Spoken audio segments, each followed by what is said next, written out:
1절을 읽습니다. 에브라임 산지에 미가라 이름하는 사람이 있더니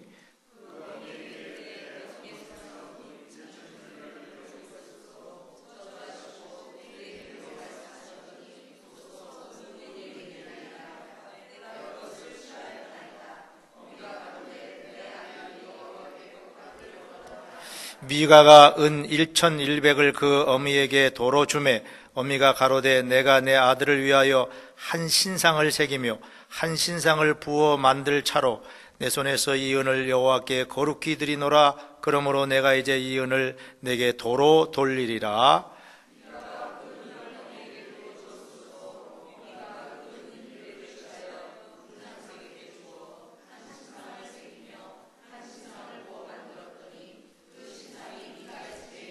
이 사람 미가에게 신당이 있으므로 또 에봇과 드라빔을 만들고 한 아들을 세워 제사장을 삼았더라.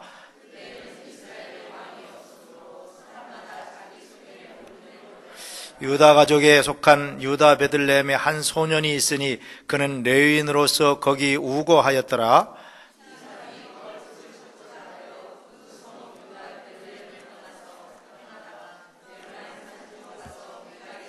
미가가 그에게 묻되 너는 어디서부터 오느뇨? 그가 이르되 나는 유다 베들레헴의 레인으로서 거할 곳을 찾으러 가노라.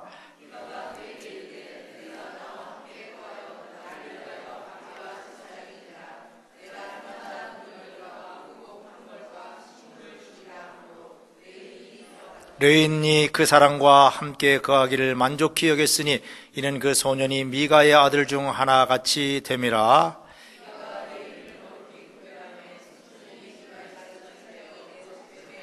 함께 읽습니다. 이에 미가가 가로되 레인이 내 제사장이 되었으니 이제 여호와께서 내게 복 주실 줄을 아노라 하니라. 아멘. 주님의 말씀입니다. 오늘 읽은 본문 말씀 속에는 이스라엘 땅의 한 시골 마을에서 일어난 사건에 대한 이야기입니다. 이 작은 사건은 오늘을 사는 우리 신앙인들에게 영적으로 진정한 신앙의 길이 무엇인지를 도전해주는 그런 귀한 이야기입니다. 미가라는 사람이 그 에브라임 산지라는 작은 마을에 살고 있었어요. 근데 그 미가에게는 어머니가 있었는데 그 어머니가 아무튼 부자였던 것 같습니다. 자기 집에 보관해 있던 그런 금은 보화를 어느 날 잃어버렸어요. 잃어버려도 그냥 조금 잃어버린 것이 아니라 노예 40명을 살 수 있을 만한 그런 금은 보화를 잃어버렸어요. 누가 와서 훔쳐간 거예요. 여러분 집에 도둑이 들어가지고 금은 보화 다 가져갔다고 하면 여러분은 어떤 생각이 드실 것 같습니까? 예? 어떨 것 같아요? 땅을 치며 통곡하실 겁니까? 그 당시는 어떻든 은행이 없었으니까 집에 보관했다가 도둑이 들어가지고 금은 보화를 그냥 다 가져가 버린 거예요. 그러니까 이 미가의 어머니가 너무나 화가 난 거예요. 그래서 자기 아들이 보는 앞에서 그냥 그 훔쳐간 그 도둑을 저주를 한 거예요. 저주. 뭐라고 저주했는지는 성경에 나오지 않습니다만 하여간 아주 그냥 심한 말로 저주를 한 것 같습니다. 근데 사실 그 돈을 훔쳐간 사람은 누구냐면 아들이 훔쳐갔어요. 아들 미가가 그냥 어머니 몰래 금은 보화를 훔쳐가지고 간 거예요. 감춰놓고 어디다 쓰려고 하고 있는데 집에 왔더니 어머니가 내 돈을 훔쳐간 놈, 망할 놈, 한국말로 하면은 벼락 맞을 놈, 이러면서 막 그냥 강하게 저주를 막 퍼부니까 그 저주를 듣고 있더니 돈 훔쳐간 아들이 그 저주가 자기에게 왔다가는 자기 인생은 이제 끝장날 것 같으니까 그냥 빨리 어머니한테 어머니 그 돈 내가 훔쳐갔어요. 이실직고를 했어요. 어머니한테 내가 훔쳐갔어요. 하고 돈을 갖다 다 내놨어요. 토해냈어요. 그러니까 이 어머니가 아이고 이 망할 놈이라고 했는데 이 벼락 맞을 놈이라고 했는데 막 저주를 했는데 그 저주받을 사람이 누구예요? 자기 아들이란 말이에요. 자기 아들이 저주받게 생겼단 말이에요. 그러니까 이 어머니가 금방 돌이켜가지고 아이고 내 아들 큰일 났네. 내가 내 아들인 줄 모르고 그냥 저주를 퍼붓네. 그러면서 그 아들을 붙들어다 놓고 앉혀놓고 미안하다. 하나님이 너를 도와줄 거다. 그러면서 자기 아들을 위해서 기도까지 해줘요. 그것도 좀 부족했는지 이 어머니가 하여간 마음이 걸린 거예요. 너무 심한 말로 저주를 했으니까 그 아들에게 그 저주가 가면 어떻게 해요? 그러니까 마음이 너무 걸리니까 그 가져온 돈 가운데서 일부를 가지고 가서 저 은장색, 은으로 우상을 만드는, 우상 이렇게 신상을 만드는 사람한테 가서 돈 주고 신상을 하나 만들어 왔어요. 이 신상을 네가 가지고 있으면은 내가 퍼본 저주가 너한테 안 갈 거고 하나님 은혜가 너에게 임할 거다. 거기다 하나님 왜 붙이는지 모르겠어요. 그래서 신상을 만들어 왔어요. 요즘 말로 하면은 자기 아들이 혹시 저주받을까 싶어가지고 저 점쟁이한테 가가지고 돈을 많이 주고 부적을 하나 사가지고 부적을 아들한테 주면서 너 꼭 이 부적을 몸에 끼고 다녀라. 그러면 너는 집에도 붙여놓고 몸에도 가지고 다니라. 그럼 너한테 내가 이렇게 저주한 저주가 가지 않을 거다. 뭐 이런 생각을 한 것 같아요. 그래가지고 은장색에 가가지고 이 신상을 하나 만들어가지고 아들한테 주는 거예요. 주면서 뭐라 그러냐면 하나님 은혜가 너와 함께하라. 하나님 너에게 복 주길 원하라. 너는 저주받지 말고 복 받기를 원한다. 뭐 이렇게 이제 이 찔리는 게 있으니까 엄마가 아들을 향해서 그렇게 이야기를 한 거예요. 자, 그런 이야기들이 이제 오늘 우리 이 기쁨의 언덕으로 이 마지막 4주째 이 말씀의 내용 속에 나오는 건데 오늘 우리가 살펴보는 겁니다. 자, 어머니가 이 정도로 하면은 아들은 아유 어머니 뭐 그 부적까지 사다가 그 우상 신상까지 만들어가지고 나한테 줄 필요가 뭐 있습니까? 우리는 하나님 믿는 사람이니까 하나님이 다 우리 회개하고 했으니까 용서해 주시겠죠, 지켜주시겠죠, 이렇게 믿음으로 이야기를 해야 되는데 이 아들도 결국 신앙이 별로 없는 사람이에요. 그러니까 어머니가 갖다 주는 신상을 덜렁 받아가지고 자기 집에 신주단지 같이 가서 모셔놓는 거예요. 그리고 그 신상이 자기에게 저주를, 어머니가 퍼본 저주가 자기에게 안 올 거라고 그렇게 믿고 그 신상을 자기 집에 갖다 모셔놓는 거예요. 모셔놓을 뿐만 아니라 거기 오늘 말씀해 보면 에봇과 드라빔이라고 하는 것도 만들어가지고, 이 에봇이라는 것은 구약시대에 하나님 앞에 예배드리기 위해서 특별하게 구별받은 제사장들이 입는 옷이에요. 제사장들이 그 옷을 입고 하나님 앞에 예배를 드리면서 백성들에게 하나님 뜻을 알려주는 거예요. 그런데 그 에봇은 아무나 입을 수 없는 거예요. 근데 자기 마음대로 에봇을 만들어가지고 자기 아들에게 그걸 입혀가지고 아들로 하여금 너는 이 신상의 제사장이 되라 하고 제사장을 만들어 세웠어요. 여러분, 이게 성경의 말씀을 아는 사람이라면 이렇게 하면 안 되죠. 거기다가 또 드라빔이라고 하는 것을 만들었어요. 그걸 어디 구해왔어요. 이 드라빔은 뭔 말이냐면 자기 아들한테 에봇을 만들어 입힌 것도 좀 뭔 불안한지 당시 고대 근동지방에서 점치는 점쟁이가 사용하는 점치는 도구가 드라빔이에요. 그 드라빔도 어디다 구해가지고 아들의 손에 쥐어주는 거예요. 그러면서 집안에서 아들한테 네가 이제 우리 집안에 저주가 오지 않고 날마다 복이 오게 해달라고 복을 비는 점쟁이가 되어라 하고 그냥 자기 아들을 점쟁이로 만들어 놓은 거예요. 자, 그런데도 마음이 불안한 거예요. 왜냐하면 사람이 영적 존재이기 때문에 이게 하나님을 향한 바른 신앙을 가지고 살면은 마음이 불안하지 않은데 자꾸 자기 마음대로 자기 생각대로 이렇게 처신하고 행동하면은 마음이 편하지가 않은 거예요, 인생이. 그래도 마음이 편하지 않아가지고 길을 지나가는 한 레위인이 소년이 자기 동네에 왔어요. 이 성경에 보면은 레위인들은 하나님 앞에 제사장으로 뽑힐 때 레위지파에서 뽑았어요. 그 레위지파 사람들은 혈통이 하나님의 제사장 집안에 성전을 섬기는 일을 할 수 있는 혈통이기 때문에 자기가 생각할 때는 이 소년이 여기 왔는데 이 소년을 내 아들 대신에 이 신상을 섬기는 제사장으로 집안에 있는 가정제사장으로 삼으면은 우리 집안이 저주받지 않고 더 잘 되겠다. 그런 생각을 가지고 이 레위인 소년을 불러다가 뭐라고 이야기를 합니까? 오늘 말씀해 보면은 내가 너에게 1년에 은열과 의복 한 벌과 식물을 줄 테니까 우리 집에 개인 제사장이 되어달라 하고 부탁을 합니다. 이 말은 이런 말입니다.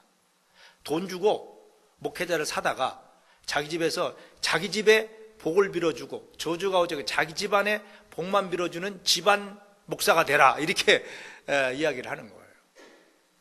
그러니까 이 레위 소녀는 아무것도 모르는 아이니까 돈이 좋아가지고 식물을 주겠다 그러니까, 의복을 주고 은을 주겠다니까 내가 그렇게 하지요 하고 자기가 스스로가 성직자가 되어가지고 그 집안의 제사장이 되는 거예요. 이 말은 무슨 말이냐면은 요즘에 이제 미국에서도 그런 이야기 많은데, 돈 주고 어디 가서 목사 안수를 받고 목사 안수를 사가지고 나도 목사입니다 라고 하는 그런 이야기를 한 거예요.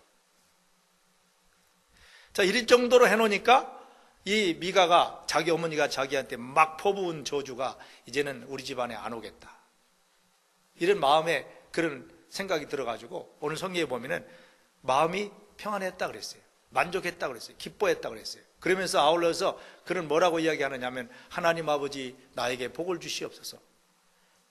한 일을 보면은 자기 멋대로 해놓고 하나님 나에게 복을 주세요 라고 기도하는 모습을 봅니다. 여러분, 그게 이제 13절에 나오는데요, 여러분 13절 말씀을 다시 한번 보시기 바랍니다. 이에 미가가, 같이 읽어봅시다. 시작. 이에 미가가 가로되 레위인이 내 제사장이 되었으니 이제 여호와께서 내게 복 주실 줄을 아노라. 자, 이렇게 고백을 하는 겁니다. 이것이 이제 우리가 이제 사사기 16, 17장, 18장에 나오는 사사시대 마지막 시대, 마지막 때에 일어났던 한 가정에서 일어난 어떤 사건의 이야기의 줄거리예요. 이해가 되겠죠? 어떤 일이 그 미가라는 가정에서 일어났는지 여러분이 이제 줄거리가 파악이 됐죠? 자, 어떻게 생각해 보면은 한 시골 마을에서 일어난 이 작은 이야기는 그저 한 지나가는 이야기가 아니라 성경에 기록된 걸 보면은 오늘을 사는 그리스도인들에게, 저와 여러분에게 뭔가 하나님께서 주시고자 하는 영적 교훈이 있기 때문에 이 이야기를 성경에 담아놓은 거예요. 또 당시 이스라엘 백성들이 영적으로 하나님과 멀어지고 영적으로 타락한 이유가 무엇인지를 기록해 놓으면서 오늘 우리들로 하여금 영적으로 하나님과 멀어지지 말고 하나님과 영적으로 타락하지 말 것을 교훈하는 귀한 사건입니다. 당시 이스라엘 백성들을 겉으로 볼 때는 다 하나님을 잘 섬기는 믿음의 사람들처럼 살았어요. 미가의 어머니를 보면은 이 여인은 자기가 저주한 그 내용이 자기 아들에게 임하지 않을까 겁이 났어요. 돈을 훔쳐간 사람이 누군지 모르고 그냥 저주했다가 그 저주가 자기 아들에게 임하면 어떡할까 겁이 났기 때문에 그가 제일 먼저 한 일이 뭐냐면은 그 아들을 불러가지고 너 내 돈을 훔쳐갔지 하고 막 그냥 구박 주고 혼내고 그런 게 아니라 너무 아들한테 저주를 퍼부어놔가지고 이거 어떻게 감당할 수 없으니까 급해가지고 아들을 불러다가 무릎을 꿇고 앉혀놓고는 그 아들을 위해서 축복 기도를 해주는 거예요. 뭐라고 기도했냐면, 아들아 여호와의 복을 받기를 원하노라. 이 얼마나 여러분 마음이 괴로웠으면 아들한테 아들아 여호와의 복을 받기를 원하노라 이렇게 기도를 해줬겠어요. 그러면서 여호와 하나님께서 이 아들을 지켜주고 축복해 주시기를 바랐던 것입니다. 여러분, 이 한 가지 사실만 놓고 봐도 이 미가의 어머니는요, 하나님 모르는 사람이 아니에요. 하나님을 그저 1, 2년 믿은 사람이 아니에요. 가문 대대로 하나님 잘 믿는 가문에서 영적 유대교 종교의 그런 성향 아래서 배경 속에서 신앙의 사람이라고 스스로가 생각하고 있었던 사람입니다. 또 하나님을 두려워하기도 했어요. 그래서 하나님께 기도도 한 것이죠. 또 하나님의 축복과 은혜를 사모하는 그런 여인이었다면 우리가 겉으로 볼 때는 이 여인이 굉장히 신앙이 좋은 그런 여인으로 보입니다. 자, 여러분, 한번 여러분에게 물어보겠습니다. 여러분은 자식이 만약에 이런 경우에 처했다면 여러분들은 자식을 위해서 뭘 하겠습니까? 자식이 그냥 엄마 아빠한테 말도 안 하고 은행에서 그냥 어떻게 그냥 비밀번호를 알아가지고 그냥 돈을 그냥 왕창 빼갔다. 자, 그럴 경우에 여러분은 어떻게 하겠습니까? 에? 아이고 우리 아들 딸 잘했네. 엄마 아빠 돈은 네 돈이야. 네가 마음대로 갖다 써라. 이렇게 하시겠습니까? 대답이 없으시네요. 아니면 이놈의 자식 어디서 겁없이 엄마 아빠 돈을 그냥 비밀번호를 알아가지고 다 빼갔어. 데려다 놓고 그냥 막 엉덩이를 때리겠습니까? 쫓아내겠습니까? 어떻게 하시겠습니까? 여러분, 자식들이 이렇게 어떤 어려운 문제들이 이렇게 있을 때에 정말 우리는 때로는 혼내기도 하고 그냥 내 마음대로 안 된다고 해서 막 그냥 가르치기도 하고 교훈하기도 하고, 그리고 어떤 때 또 애가 안 됐으면은 데려다가 또 뭐 밥도 사 먹이고 위로도 하고 그렇게 하는 거는 부모가 당연히 하는 일이죠. 근데 내 자식이 어려운 문제가 있고 힘들 때 과연 여러분 자식을 불러다 놓고 이 미가의 어머니처럼 그 자식을 위해서 예수님 앞에 하나님 앞에 기도해 본 적 있습니까? 하나님 아버지, 이 자식이 잠깐 실수해서 부모의 돈을 몰래 빼갔습니다. 하나님 용서해 주시고 이 자식 마음속에 위로해 주시고 이 자식을 용서해 주시고 하나님 다시 마음을 붙들어 주세요. 자식이 잘못되면 안 됩니다. 이렇게 자식을 위해서 붙들고 기도해 본 적 있으십니까? 구박은 잘 주고 그냥 뭐 그러는 하지만은 그렇게 기도해 주기가 쉽지가 않아요. 그렇죠? 대답 안 하시지만 다 알아요. 여러분 자식을 위해서 그렇게 여러분이 진짜 잘못된 자식을 위해서 막 간절히 기도해 주는 부모가 그렇게 쉽지 않단 말이에요. 신앙이 정말 깊은 사람 아니면은요, 먼저 그냥 뚜껑부터 열려가지고 한 대 때려놓고 그리고 시작하지, 절대로 하나님 아버지 이 자식 참 잘못했네 하고 기도해 주는 부모가 아무리 신앙이 좋아도 그게 안 되는 거예요. 근데 여기 미가의 어머니를 보면은 그렇게 한단 말이에요. 자기 자식이 자기 돈을 훔쳐갔는데도 데려다 놓고 하나님께 기도해 주고 있어요. 그분 겉으로 보면 이 여인이 굉장히 신앙이 좋은 분인 것은 분명합니다. 요즘 말로 하면 아마 어느 교회에 기도 많이 하는 권사님 정도 됐을 것 같아요.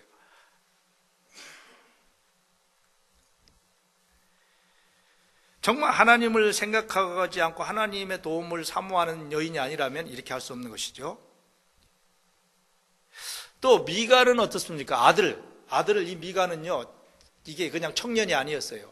이미 장가가 가지고 아들을 낳은, 아들이 벌써 성장한 장성한 한 중년 남자 정도 되는 그런 사람이었어요. 머리가 클 대로 다 크고 이제는 자기도 한 가정의 가장 정도 되는 그런 사람인데, 나이 많은 어머니가 너 이리 오너라, 하나님 앞에 기도하자, 여기 무릎 꿇고 앉아라 하고 막 기도해 준다고 그런다고 그 미가가 무릎 꿇고 앉아가지고 어머니의 기도를 받는 미가를 보면은 미가도 신앙이 있는 것 같아요, 없는 것 같아요? 예? 여러분 나이가 이렇게 40 중반 이렇게 됐는데 나이 많은 부모님이 여기 무릎 꿇고 앉아라, 내가 기도해 줘야지 하고 기도해 준다 그러면은 여러분 기도 받으십니까? 물론 받겠죠? 신앙이 좋아서 그렇죠. 신앙이 좋아서. 이것만 보면은 미가도 신앙이 없는 사람이 아니에요. 하나님을 알고 기도도 알고 정말 어떻게 믿음 생활을 하는 건지도 아는 사람이란 말이에요. 그리고 하나님의 축복을 사모하기도 하는 그런 사람입니다. 또 미가가 오늘 13절 말씀 아까 읽었지만은 미가가 레위인을 자기 집에 개인 제사장으로 모셔놓고 난 다음에 이제 여호와께서 내게 복 주실 줄을 아노라 라고 고백하는 거 보면은 하나님이 복을 주시는 분, 우리를 지키시는 분, 도우시는 분, 그런 분이라는 걸 믿고 있기도 해요, 분명히. 그러니까 이런 이야기를 하죠. 역시 미가도 신앙이 있는 사람처럼 보입니다.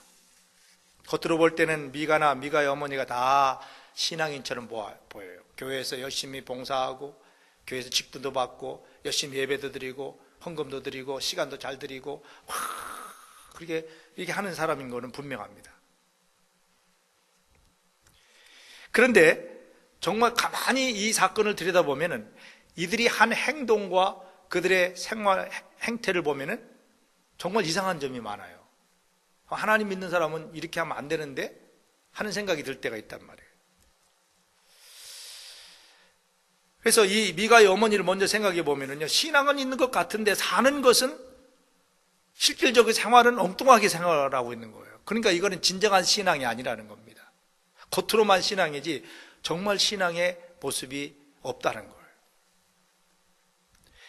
하나님의 백성이고 하나님의 은혜를 사모하고 하나님의 축복을 사모하는 그런 믿음의 사람에게였다고는 보이지만은 세상 사람들과는 별로 구별된 모습이 없다 하는 말입니다. 신앙은 있지만 사는 것은 세상 사람들과 똑같이 사는 방식의 모습을 봅니다. 여러분 이 모습을 보면서 나는 어떤가? 오늘 이 시대를 살아가는 신앙인으로서 하나님 믿는 여러분들은 어떤가 하는 것을 한번 살펴볼 줄 알아야 돼요. 진짜 교회 와서 예배 잘 드리고 봉사도 잘 되고 모든 건 잘하는데 세상에 나가 사는 것 보면 세상 사람들과 별반 다르지 않게 살아간다면 과연 우리가 하나님 믿는 사람인가 하는 걸 점검해 봐야 된다는 말입니다. 자, 예를 들어서 이 미가의 어머니 예를 들어봅시다. 돈을 잃어버렸어요. 금 보화를 그냥 왕창 잃어버렸단 말이에요. 속이 상하죠. 어떻게 이민아가 땀을 흘려가지고 그냥 잠 안 자고 투잡돼가지고 돈 벌어놓은 돈인데 이게 하루아침에 절반 이상이 팍 날아가 버린다면 정말 사람 병들 거예요. 그죠? 그리고 속이 이제 터질 거예요. 잠이 안 올 거예요. 음식도 못 먹을 거예요.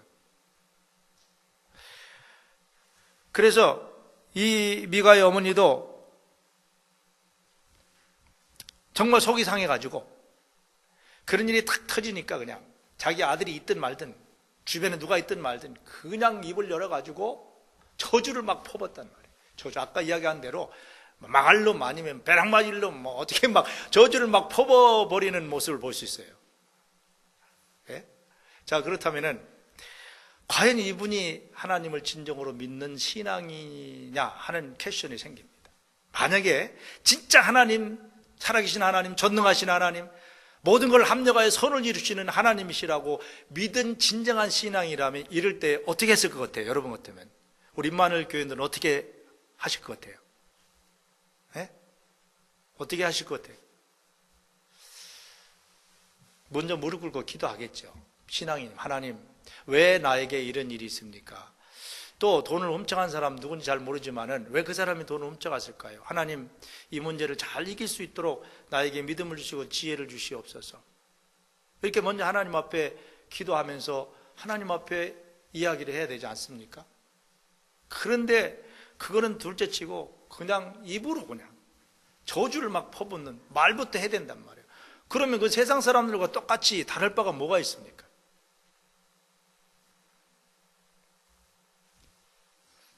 신앙을 가졌다는 사람이 자기의 재산을 좀 잃어버렸다고 해서 이런 말을 쉽게 써버린다면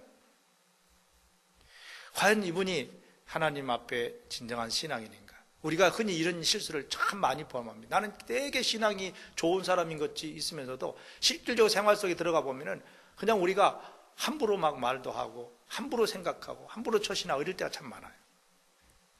속으로는 어떻게 생각이 들지는 몰라도 이런 말을 밖으로 쉽게 표현하지는 못하는 것이 세상 사람들이기도 합니다. 그런데 미가의 어머니는 거침없이 저주를 퍼부었습니다. 자기 아들이 보는 앞에서 얼마나 저주를 세게 했으면은 미가가 아이고 이거 큰일 났네. 내가 이거 그냥 있다가는 저 어머니의 저주가 다 내게 오겠네 하고 그냥 금방 거기서 어머니한테 이실직고를 할 정도라면 얼마나 저주를 세게 퍼붓고 얼마나 말을 세게 악하게 했으면 아들이 이렇게 그냥 금방 돌이켰겠냐 말이에요. 여러분들은 인생을 살다가 어떤 일이 있을 때 정말 속상하고 화나는 일이 있을 때 자식들이 다 보는 앞에서 막 말은 하지는 않습니까? 우리는 그런 신앙의 인으로서는 그런 모습이 진정한 신앙인의 모습이 아닌 것입니다. 정말 하나님의 은혜를 알고 하나님의 사랑 가운데 믿음으로 사는 사람이라면 항상 한번 생각해보고 한 번 더 깊이 기도해보고 묵상해보고 그렇게 하고 말도 하고 행동도 해야 되는 거예요. 그게 신앙의 사람입니다. 근데 너무나 함부로 해요. 너무나 자기 멋대로 자기 생각대로 아무렇게나 막 이렇게 합니다. 신앙인은 그렇게 살아서는 안 된다는 것입니다. 진정한 신앙인은 정말 이 미가의 어머니 같이 하지 않는다는 것이죠. 자칭 자기가 신앙이 좋은 사람인 것처럼 겉으로는 그렇게 보이지만 실상은 하나님 믿는 사람이 아니었던 것을 봅니다. 우리는 어떻습니까? 정말 내가 하나님을 진정으로 믿고 있는 믿음의 사람인가? 우리를 바라볼 수 있게 하는 하나의 거울입니다. 자, 그 아들, 돈을 훔쳐간 아들을 한번 생각해 봅시다. 이 미가는 어머니 재산을 허락도 없이 가져갔습니다. 도적질한 것이죠. 하나님 잘 믿는 가문에서 하나님 잘 믿는다고 스스로도 그렇게 생각하고 하나님을 늘 입에 달고 다니지만은 실질적으로 자기 생활 속에 좀 돈이 필요하다고 어머니 돈을 몰래 훔쳐가는 것은 이거는 신앙의 사람이 아니죠. 여러분, 이런 큰 돈, 노예 40명을 한꺼번에 살 수 있는 큰 돈을 어머니 돈을 훔쳐갔을 때는 미가가 그냥 장난으로 한 것이 아닐 겁니다. 그냥 어떻게 하다 보니까 경솔하게 해서 그렇게 하지 않은 것입니다. 분명히 의도적인 의도를 가지고 한 거예요. 이게 굉장히 큰 죄입니다. 여러분, 죄 가운데 제일 큰 죄가 뭐냐면 의도적으로 하는 죄가 제일 큰 죄예요. 우리가 실수할 수 있어요. 예수 믿는 사람으로 신앙인으로 살지만은 우리가 살다 보면 교회 안에서나 아니면 밖에서나 우리가 어떻게 부족해서 우리가 몰라서 실수할 때가 있어요. 그런 거 빨리 깨닫고 회개하면 되는데, 의도를 가지고 아주 그냥 계획을 세워가지고 모의를 해서 의도를 가지고 짓는 죄는 하나님 앞에 용서받을 수 없어요. 이건 정말 큰, 그대로 하나님이 심판을 하십니다. 회개하고 돌아와도 거기는 대가를 치르게 하시는 하나님이죠. 그러니까 절대로 여러분, 우리가 인생을 살면서 어떤 걸 의도적으로 죄를 지어서는 안 되는 거예요. 의도적으로. 이 아들은 의도적으로 죄를 지은 겁니다. 그리고 이 아들이 정말 이런 생각을 했더라면, 내가 엄마의 돈을 이렇게 왕창 훔쳐가면 우리 엄마가 얼마나 돈을 잃어버리고 상심할까, 얼마나 우리 엄마가 고통스러워할까 하고 부모의 마음을 조금이라도 이해하고 그 부모의 마음을 생각하는 아들이라면 이 짓을 안 하지요. 또 부모를 생각지도 않는 거예요. 효도심이 요만큼도 없는 거예요. 부모야 그냥 고통을 당하든 괴로워하든 상관없다. 내 욕심만 채우고 내 욕망만 채우면 된다. 여러분, 요즘에 우리 자녀들 잘 길러야 됩니다. 기도하면서요, 믿음으로 잘 길러야 돼요. 그냥 우리가 돈 잘 벌어서 지원해주고 아이들 그냥 너 잘 되라 한다고 해서 그 자식이 잘 되는 거 아니에요. 정말 신앙으로 하나님 앞에서 제대로 기르지 않으면요, 이 미가와 같은 사람이 되는 거예요.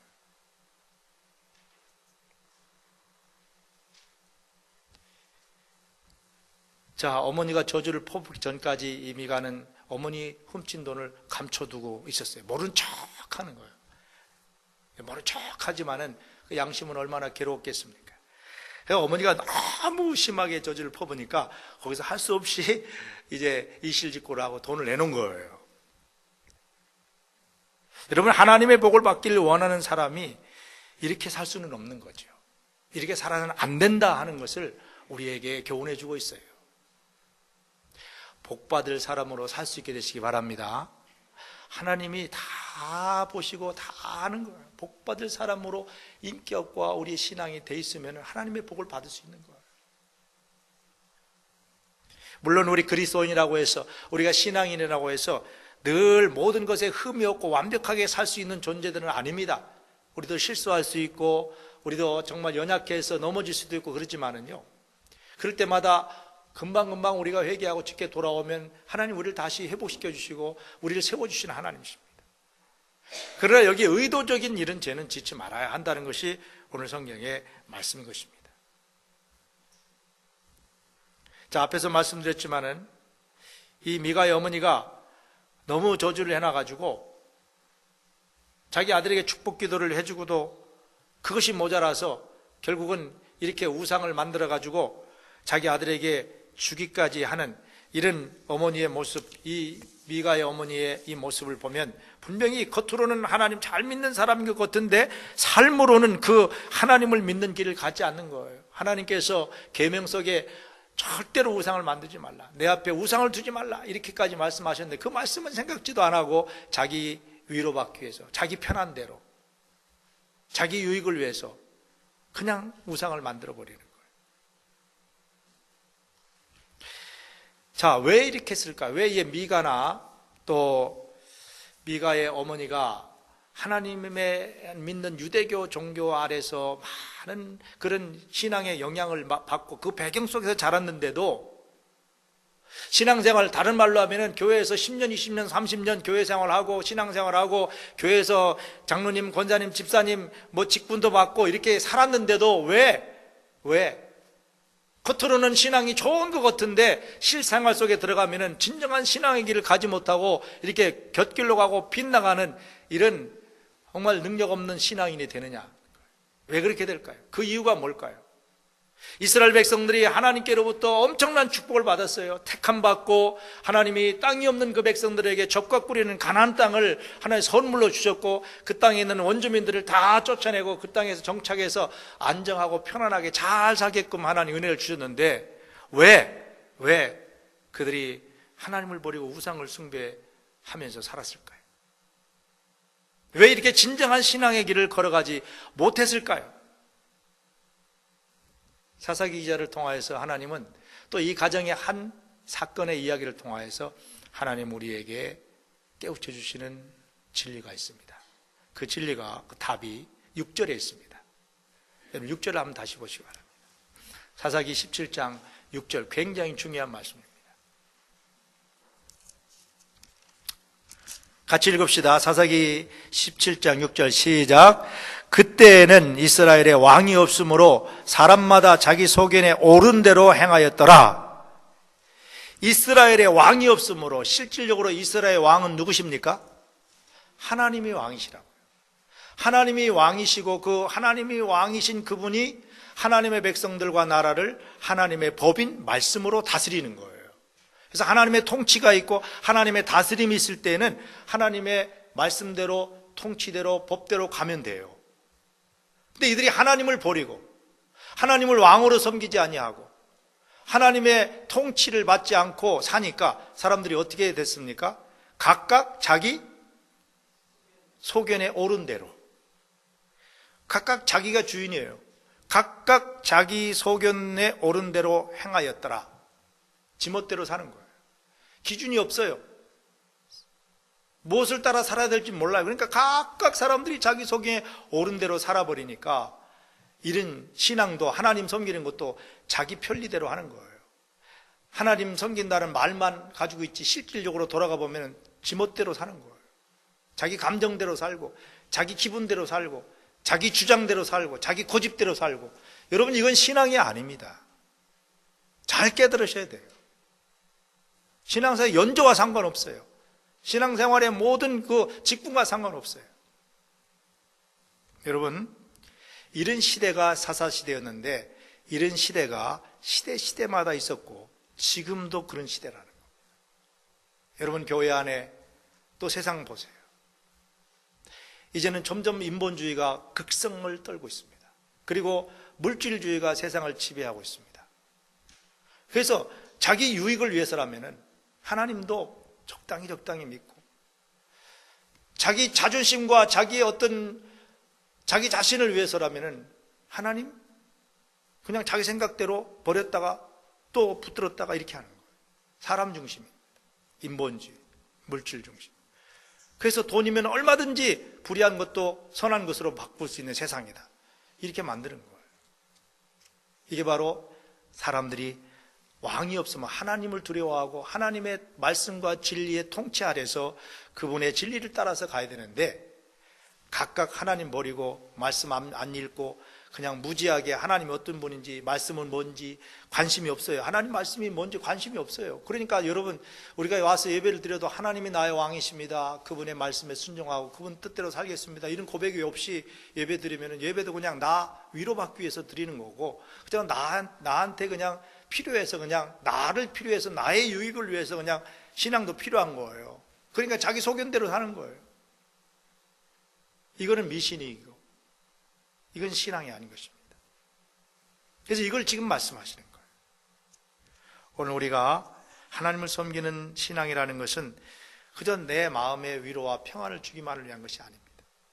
우리가 하나님의 통치와 그분의 왕되심을 통하여서 그분의 다스림과 통치와 말씀 속에서 하나님 나라의 백성으로서 영원한 것을 위하여 사는 이 거룩한 하나님의 백성들이래요. 이것을 우리가 알고 정말 이제는 지금도 늦지 않았습니다. 지금부터라도 매 순간 매 생활과 모든 일에 있어서 항상 내가 먼저 앞서지 말아야 돼요. 내 감정이 앞서지 말아야 돼요. 그러면 망칩니다. 망해집니다. 여기 지금 이 어머니와 또 이 미가가 이렇게 자기 생각과 주장이 앞서서 자기 소견이 앞서서 가버리니까 결국은 이분들이 삶이 영적으로 타락하게 돼요. 여기 사사시대 이스라엘 백성들이 왕이 없으므로 하나님을 왕으로 섬기지 아니하고 자기 멋대로 다 살아가게 되니까 그들은 민족의 역사가 어두움과 멸망 속으로 치닫게 되었던 것을 볼 수 있습니다. 우리는 오늘 이 말씀을 통하여 우리의 신앙을 정말 다시 한번 비춰보기를 원합니다. 이 사건과 이스라엘의 사사시대의 모습들이 우리의 영적 생활의 하나의 거울이 되기를 원합니다. 너무 여러분 주관적으로 신앙생활 하지 않습니까? 주관적으로. 내가 아니면 안 해. 내 마음에 안 들면 그거는 진리가 아니야. 내가 옳다고 생각하는 거 다른 사람이 그러다고 생각하면 내가 옳고 남은 아닌 걸. 교회 안에서도 내가 내 마음에 드는 사람하고는 가깝게 지내고 친하면서 마음에 안 드는 사람은 얼굴도 안 봐요. 그건 내 마음대로 하는 거죠. 교회는 죄 몸된 교회 지체인데, 지체는 한 지체가 아프면 모든 지체가 아픈데, 같은 지체라고 하면서도 실질적으로는 다 내 마음대로예요. 내 기분대로예요. 이거는 진정한 신앙의 모습이 아니라는 것을 성경은 말씀합니다. 자기 주관대로 신앙생활을 해서는 안 되는 겁니다. 내 주관이 아니에요. 이제는 바울 사도가 고백한 대로 내가 사는 것이 아니라 내 안에 그리스도께서 사신다. 우리는 그리스도의 법을 성취해야 되는 겁니다. 항상 주님이 먼저 앞서가셔야 돼요. 그럴 때 하나님이 우리의 길을 생명의 길로, 승리의 길로 인도하실 줄로 믿습니다. 네, 주님이 앞서가셔야 돼요. 오늘 우리가 이 시대를 보게 되면 정말 시대가 혼란합니다. 사사시대와 정말 비교해볼 때에 다를 바가 없어요. 오늘 이 세상에 보면은 인본주의가 팽배하고 하나님의 말씀이 점점 이제는 뒷전이에요. 뒷전입니다. 그래서 모든 것을 해석하면서 인본주의적으로 해석을 합니다. 여러분 요즘에 1년에 세상에 생명이 잉태됐는데 그 잉태된 생명이 이 땅에 태어나지 못하고 그냥 사장되는, 그러니까 요즘 말로 하면 낙태죠. 낙태를 캐톨릭에서 인정을 하는데 낙태를 인정하는 사람들이 많습니다. 낙태를 성경에서는 인정하지 않습니다. 하나님의 주신 생명을 우리가 죽일 수는 없어요. 근데 1년에 낙태로 죽어가는 생명이 5천만 명이랍니다. 지구상에. 지금 지구 전체가 하나님의 뜻을 거역하고 있는 거예요. 우리는 모르지만 나와 상관없는 일 같은데요, 전체적인 우주의 인류 전체의 역사를 보게 되면요, 하나님 앞에 엄청난 죄를 지고 있는 거예요. 우리는 그 문화 속에 그냥 휩쓸려서 살아가고 있는 거예요. 1년에 5천만 명의 생명이 잉태했다가 낙태로 그냥 죽어가는 거예요. 이게 왜 그렇습니까? 하나님의 말씀을 따라가지 않기 때문에 그렇습니다. 우리는 그냥 지나갈 수 없어요. 이런 문제를 놓고 심각하게 기도할 필요가 있습니다. 우리가 말씀대로 살아야 되고 세상을 변화시키고 가치관을 변화하고 세상을 바꿔야 할 그런 사명이 있는 거예요. 오늘 우리 미국에 있는 주류 교단들이 지금도 계속해서 동성연애 이를 인정하는 것 때문에 아주 지금 골머리가 아픕니다. 우리 UMC도 이제 내년 내후년에 총회가 열리는데 나라 교단이 갈라질 것 같아요. 동성연애를 지지하고 동성연애자들에게 안수를 주고 또 목사 안수를 주고 결혼 주례를 해주고 막 이런 그룹들과 그건 안 된다고 하는 그룹들이 굉장히 심하게 대치를 하고 있어요. 정치도 마찬가지죠. 오바마 대통령이 동성연애자들 인정하고 표를 얻기 위해서 또 어떤 사람들은 어떤 주에서는 그걸 인정하고 뭐 이래가지고 지금 아주 세상이 뒤죽박죽이 돼가고 있는 겁니다. 왜 그렇습니까? 기준이 없는 거예요. 하나님 말씀을 버리니까 기준이 없으니까 다 제멋대로요. 자기 각대로요. 인본주의요, 물질주의요, 세상의 가치관이 점점 이렇게 흘러가고 있어요. 이거는 비단 미국뿐만 아니고 우리 한국에도 가보니까 그래요. 하나님 말씀이 없으니까 세상이 온통 뒤죽박죽이 되는 거예요. 뭐가 기준이 없어요, 사람들이.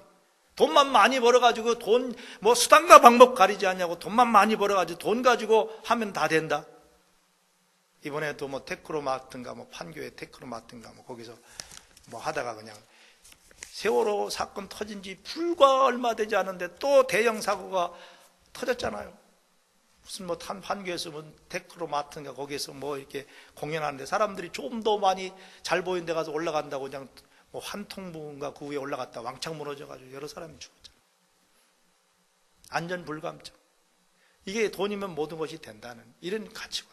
그래서 영국의 어떤 신문에서 그렇게 이야기를 했더라고요. 한국은 경제는 성장했는데 사람들이 경제를 성장한 만큼 따라가는 가치와 그런 생각과 그런 사람들의 어떤 이 중심이 없다는 거예요.